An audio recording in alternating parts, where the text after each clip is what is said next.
We have reached now Shabbat HaGadol, the great Shabbat before Pesach. And many of us are already deep in our preparations. Some of us haven't even started. But eventually, many of us will engage with this wonderful practice of Bdikat Hametz, of searching for the Hametz and getting rid of the Hametz. We spoke, Felicia Beck and I, a few days ago in a session about Pesach, about the meaning of Hametz, all of that puffs and creates in us arrogance, many other meanings of the Hametz. But the important thing here I want to stress is that the tradition is to look Bachorim uvasdakim, it says in the sacred texts. We have to look for Hametz in the holes and in the cracks, nooks and crannies, you say in English, right? In the nooks and the crannies. You have to go inside of these places and try to find the Hametz. Of course, many of us become obsessed with that, but that's not the idea. The idea is it's not an end in itself. It's an exercise in searching. It's an exercise in being attentive. It's an exercise in going beyond the surface or below the surface, going an extra step to look, to find something, to search. Many people on Shabbat HaGadol, in the old times, had the tradition to read the Haggadah and to try to memorize it.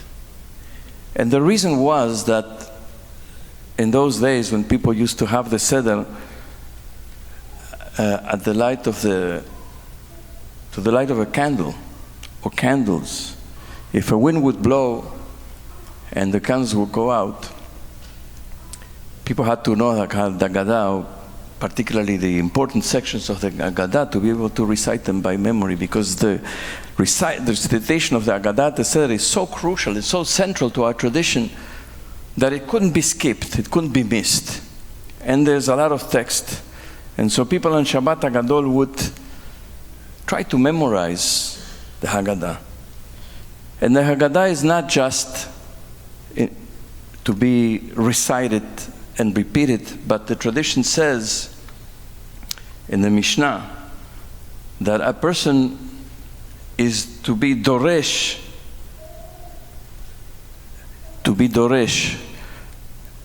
in the verses of a certain section of the book of Deuteronomy. Ad she'yigmor kol ha'parasha kula. You have to go into the section of these verses that begin with Arami Oved Avi in the book of Deuteronomy and be doresh. What is doresh? It means to be inquisitive, to inquire, to draw out meaning from the text, to search.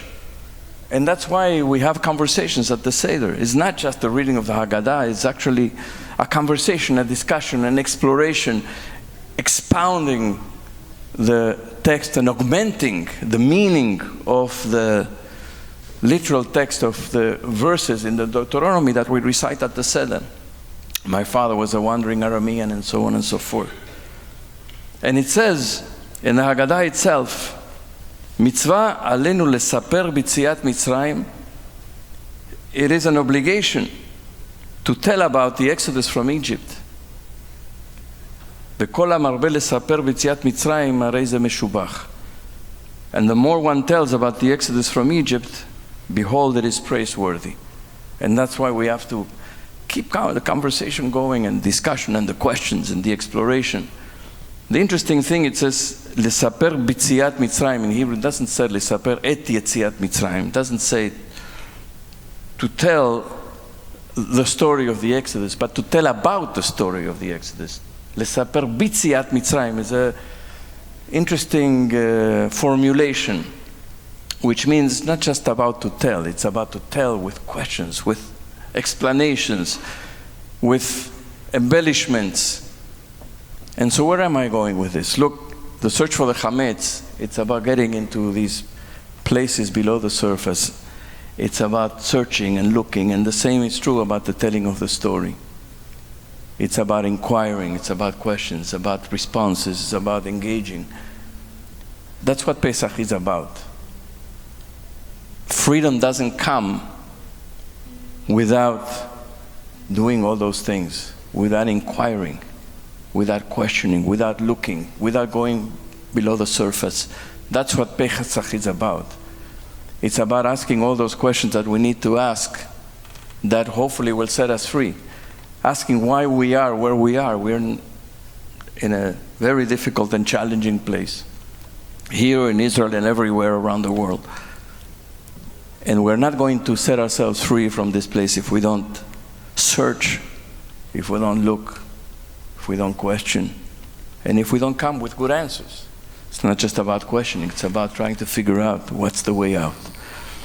And so I pray that everybody will engage in this incredible practice that is the gift of our tradition. The search for the Chametz not as an end in itself, but remember what this is really about. And the telling of the story, remember what this is really about.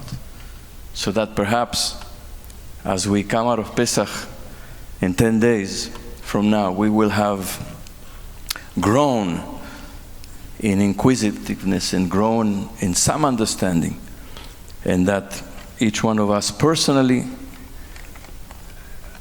and together, communally, we may begin to get out of some of those places in which we find ourselves trapped.